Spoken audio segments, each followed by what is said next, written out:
Doctor का काम है बढ़िया दवाई देना, ड्राइवर का काम है अच्छी तरीके से गाड़ी चलाना, मिस्त्री का काम है बढ़िया घर बनाना।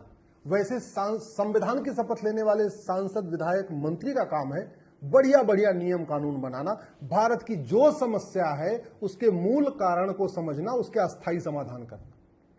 संविधान की शपथ लेने वालों का मूल कर्तव्य है कि सबसे पहले वो स्वतंत्र भारत बनाए। 75 साल हो गए, भारत स्वतंत्र नहीं हुआ।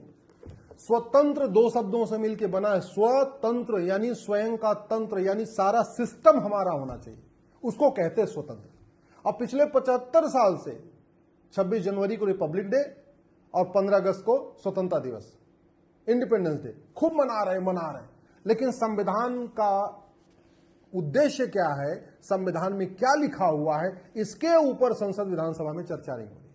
5000 सांसद विधायक है, टोटल साल में 50,000 करोड़ रुपए खर्च हो रहा है, वेतन भत्ता, गाड़ी बंगला, फ्री रेल टिकट, आजीवन पेंशन, सिक्योरिटी गार्ड, ड्राइवर, सब पे। लेकिन आज तक गुलामी का नाम नहीं मिटा सके। आज भी 1000 से ज्यादा गुलामी के नाम चल रहे हैं। गुलामी जो वैसी दरिंदे, उनके नाम पे सड़कें हैं, मोहल्ले हैं, गलियां हैं, गांव हैं, कस्बे हैं, जिले हैं। बहुत लोग कुछ बदले भी जा रहे हैं, तो चुनाव के पहले 1-2 जिला बदल दिया जाएगा, 1-2 जगह का नाम बदल देंगे, जहां जिससे भैया बम बम हो जाए, जय जयकार हो जाए और हमको वोट मिल जाए। अरे एक भारतीय नामकरण संहिता बनाकर पूरे देश से एक साथ गुलामी का नाम क्यों नहीं मिटा देते? किसने रोका हुआ है? चीन में तो गुलामी का नाम नहीं है, भारत में गुलामी का नाम क्यों चल रहा है? चीन भी गुलाम था, लेकिन उसने तो हटा दिया, हमने क्यों नहीं हटा रहे? यहां आज भी वहसी दरिंदों ने हमारे जो मठ मंदिर थे उनको लूटा, तोड़ा, उनके गुंबद बदले। सैकड़ों की संख्या में गुलामी के निशान आज भी चल रहे हैं। काशी, मथुरा, भद्रकाली, भोजशाला, अटाला, एक एक निशान कब तक मिटाएंगे? कितने साल कोर्ट में तारीख पे लड़ते रहेंगे? एक भारतीय धरोहर संहिता बना के पूरे देश से गुलामी के जितने निशान हैं सबका सर्वे क्यों नहीं करा लेते? हमारे पास इतनी टेक्नोलॉजी है, अगर हम अग्नियान बना सकते हैं, मंगलयान बना सकते हैं, चंद्रयान बना सकते हैं, अग्नि ब्रह्मोस मिसाइल बना सकते हैं, तो इतना हम चेक करके नहीं बता सकते कि भैया जो गुंबद है ये बाद में बनाया गया, नींव तब बनी, दीवार कब बनी, गुंबद कब बना, नींव में कौन सा मटेरियल यूज हुआ, दीवार में कौन सा मटेरियल यूज हुआ, गुंबद में कौन सा मटेरियल यूज हुआ, वहां की पूरी कार्बन डेटिंग करके, वहां पे पूरा सर्वे करके आराम से पता चल सकता है कि काशी किसका है, मथुरा किसका है, भद्रकाली किसका है, भोजशाला किसका है, अटाला किसका है, मदीना किसका, आराम से पता चल सकता है।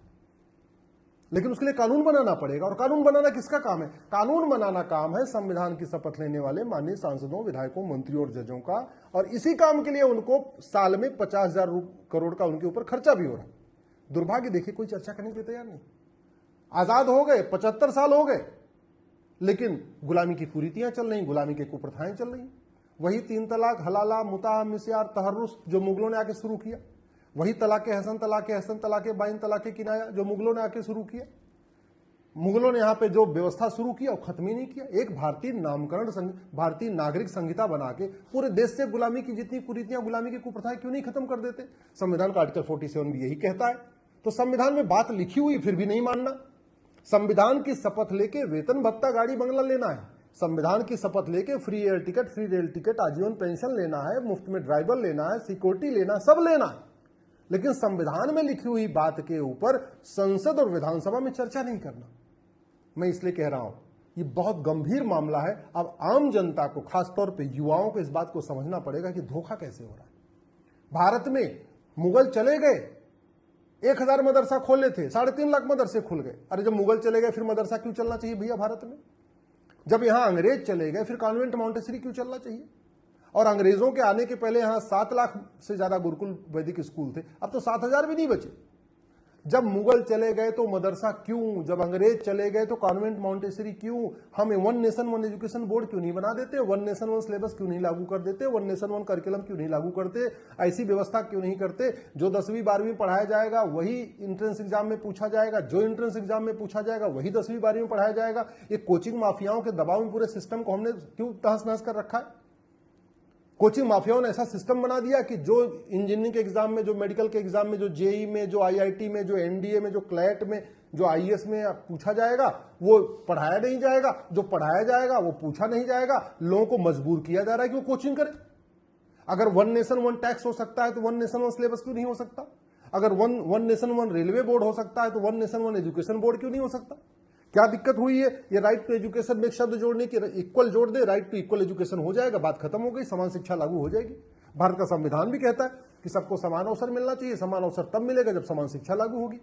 5,000 सांसद विधायक हैं, इनके ऊपर 50,000 करोड़ रुपए साल में खर्च हो रहा है, लेकिन कोई ये नहीं कह रहा है हाँ यूनिफॉर्म एजुकेशन सिस्टम लागू करो, समान शिक्षा लागू करो और भारत में जिससे सबको समान अवसर मिल सके। भारत में वही चिकित्सा व्यवस्था जो अंग्रेजों ने यहां शुरू किया। दुनिया कहते नहीं prevention is better than cure. हमारी जो चिकित्सा व्यवस्था है वो प्रिवेंशन करती है, जो विदेशी चिकित्सा व्यवस्था वो क्योर करती है। हमारी चिकित्सा व्यवस्था ऐसी है कि एक बीमारी का इलाज करो तो 4 बीमारियां अपने आप ठीक हो जाती हैं। विदेशी चिकित्सा व्यवस्था में एक बीमारी का इलाज करो तो दवाई के साइड इफेक्ट से 4 और नई बीमारियां हो जाती।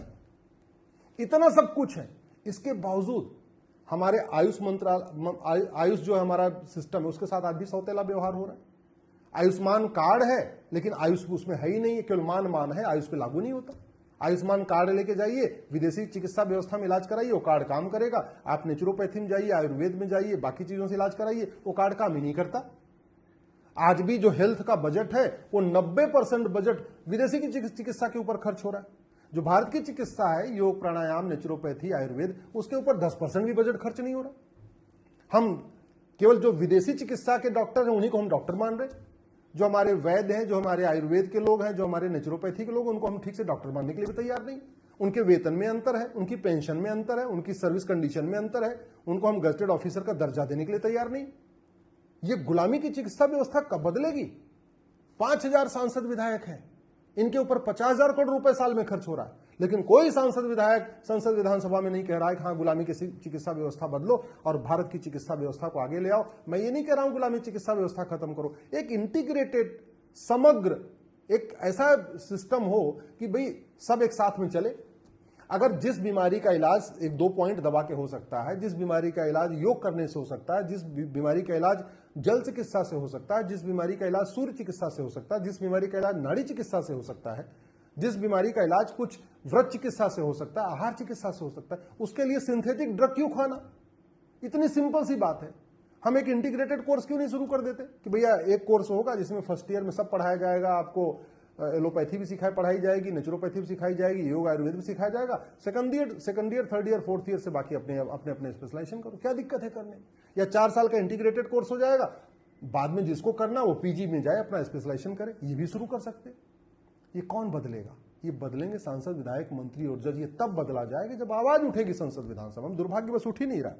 भारत में आज भी वही 1861 का पुलिस एक्ट चल रहा है जिसका उपयोग करके जलियांवाला बाग में गोली चलाई गई थी, जिसका उपयोग, जो कानून अंग्रेजों ने बनाया था यहाँ पे मंगल पांडे की विद्रोह को दबाने के लिए। 1857 में मंगल पांडे जी ने विद्रोह किया, उसके बाद वहां पे लॉ कमीशन बनाया गया, 1860 में इंडियन पिनल कोड बना, 1861 में पुलिस एक्ट बना। और वो बनाया गया था कि भारत के लोग जो स्वतंत्रता संग्राम चाहते हैं, इनको पकड़ो, इनको मारो, इनको पीटो। हद हो गई भाई। एक हम नया भारतीय पुलिस संहिता नहीं बना सकते क्या? एक हम नया पुलिस चार्टर नहीं बना सकते क्या? एक पुलिस की रिस्पॉन्सिबिलिटी, अकाउंटेबिलिटी तय नहीं कर सकते क्या? हम पुलिस को स्वतंत्र और निष्पक्ष क्यों नहीं बनाना चाहते? हम पुलिस को सत्ता का गुलाम क्यों बना के रखना चाहते? पुलिस को जो वेतन भत्ता मिलता है वो जनता की सेवा के लिए मिलता है, नेताओं की सेवा के लिए नहीं। वो नेताओं के सारे पे क्यों काम करे? वो स्वतंत्र निष्पक्ष होकर काम करे, जैसे अमेरिका में करती है, रूस में करती है, चीन में करती है, जापान में करती है, सिंगापुर में करती है। क्या हम कानून नहीं बना सकते? लेकिन ये तब बनेगा ना जब ये 5,000 सांसद विधायक संसद विधानसभा में आवाज उठाए। वो उठा ही नहीं रहे तो कानून क्यों बदलेगा? वही गुलामी की न्यायिक व्यवस्था आज भी चल रही है, वही गुलामी की तरीके के ड्रेस, वही गुलामी की तरीके की कोट, वही गुलामी वाला गाउन, वही गुलामी वाला सिस्टम, वही गुलामी वाला सब व्यवस्था। अरे 75 साल बीत चुके, अगर गुलामी की न्यायिक व्यवस्था अब नहीं बदलेगी तो कब बदलेगी? लेकिन बदलेगी तब जब ये हमारे 5,000 सांसद विधायक आवाज उठाएंगे। वो तो उठा ही नहीं रहे। वही प्रशासनिक व्यवस्था गुलामी वाली चल रही, वही चुनाव व्यवस्था गुलामी वाली चल रही, वही व्यापार व्यवस्था गुलामी वाली चल रही, टैक्स व्यवस्था गुलामी वाली चल रही।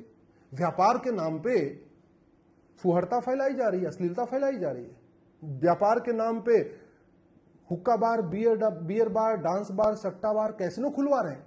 हम भारत को बर्बादी की तरफ ले जा रहे हैं, या भारत को हम वास्तव में दोबारा फिर से हम उसको उसके वैभव को तरफ ले जाना चाह रहे हैं? ये व्यवस्था तभी बदलेगी जब ये हमारे माननीय 5,000 सांसद, विधायक, मंत्री सच को बोलना शुरू करेंगे, सच लिखना शुरू करेंगे, संसद विधानसभा में आवाज उठाएंगे। ये जो 5000 सांसद विधायक मंत्री हैं, इन्होंने संविधान की शपथ लिया है कि हम एक भारत श्रेष्ठ भारत बनाएंगे, हम एक विकसित भारत बनाएंगे, हम एक सुरक्षित भारत बनाएंगे, हम लोगों को न्याय देंगे। 5 करोड़ मुकदमों के कारण 5 करोड़ परिवार टेंशन में, एक परिवार में 7 आदमी मानिए तो 35 करोड़ भारतीय टेंशन में। जस्टिस विद इन ईयर के ऊपर कोई सांसद विधायक मंत्री बात करने के लिए तैयार नहीं, जबकि जस्टिस विद इन ईयर हो सकता है। फर्जी शिकायत, फर्जी जांच, फर्जी गवाही, फर्जी एफिडेविट, ये जो फर्जीवाड़ा, इसको अगर रोक दिया जाए, इसके खिलाफ कठोर कानून बना दें, ऑस्ट्रेलिया जैसा, फर्जीवाड़ा रुक जाएगा, फटाफट मुकदमे हो जाएंगे।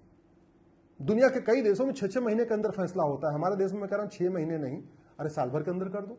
भारत में तो पहले जस्टिस विद इन डे होता था, 1 दिन के अंदर फैसला होता था। जस्टिस विद इन आवर होता था, 1 घंटे में फैसला होता था। जस्टिस विद इन वीक होता था, 1 सप्ताह में फैसला होता था। जस्टिस विद इन मंथ होता था, जो बहुत कॉम्प्लिकेटेड केस हो 1 महीने चलता था। हम कह रहे हैं जस्टिस विद इन मंथ नहीं, जस्टिस विद इन ईयर ही सही। लागू तो करो, चर्चा तो करो, लेकिन चर्चा ही नहीं हो रही। जब चर्चा नहीं हो रही तो व्यवस्था कैसे बदलेगी?